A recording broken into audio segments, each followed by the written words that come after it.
মানুষের ছায়া পড়ে আছে পড়ে তোরা দুটি ভাই কি একেবারে সন্তান?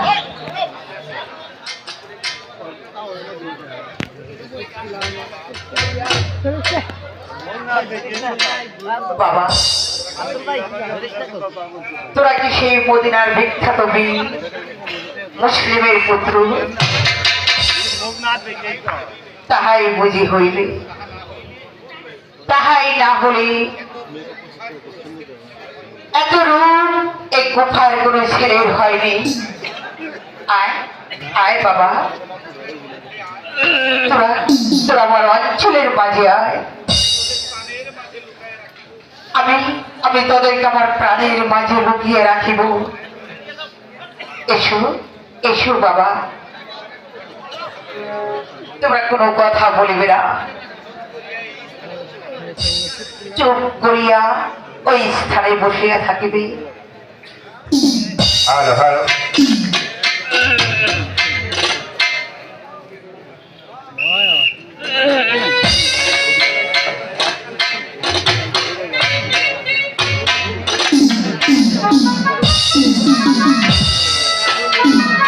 এত সুন্দর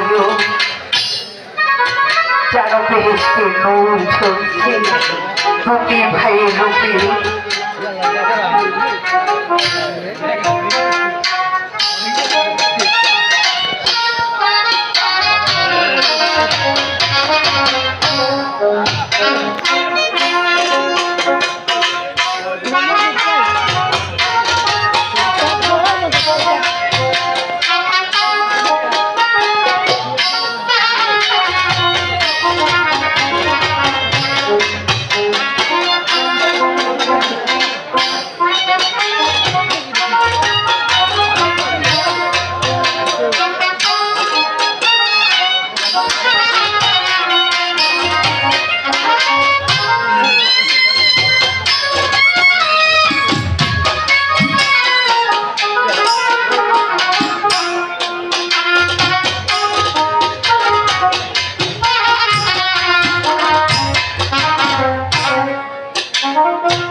এত বিলম্ব হলো কেন?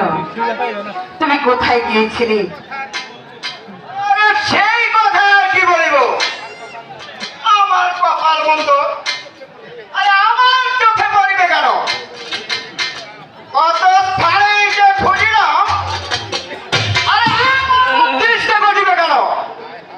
হায় হায়, আমার কপাল একজনের চোখেই পড়িবে, নাহলে লাল হয়ে যাবে। আসল কথা তো কিছু শুনলাম না। আমি জিজ্ঞাসা করলাম এত বিলম্ব হলো কেন?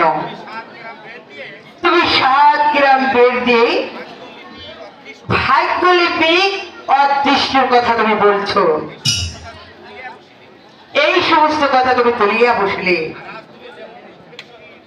আজ যেমন তুমি দুঃখের সহিত আক্ষেপ করেছো, এইরকম আক্ষেপটা আজ কোনোদিন শুনিনি। আরে তোমাকে আর কি বলবো,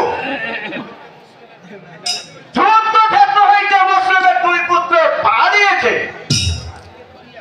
সেই পুত্র দুটিকে ধরিয়া রাজা জিয়াদের হত্যা দিতে পারে 5,000 পুরস্কার পাইব। হায় হায়, সে পিতৃহীন অনাথ বালক দুটিকে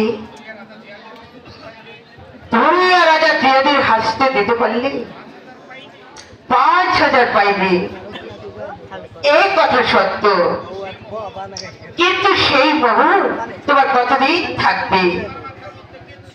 আর তোমার মাথায় দেখি কিচ্ছু নেই। ছেলে হলো মুসলিমের, আর মাথা কাটবে রাজা জিয়া।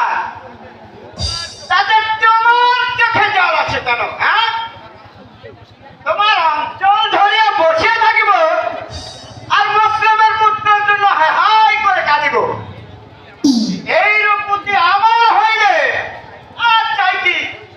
সংসার কোন কথা শোনো,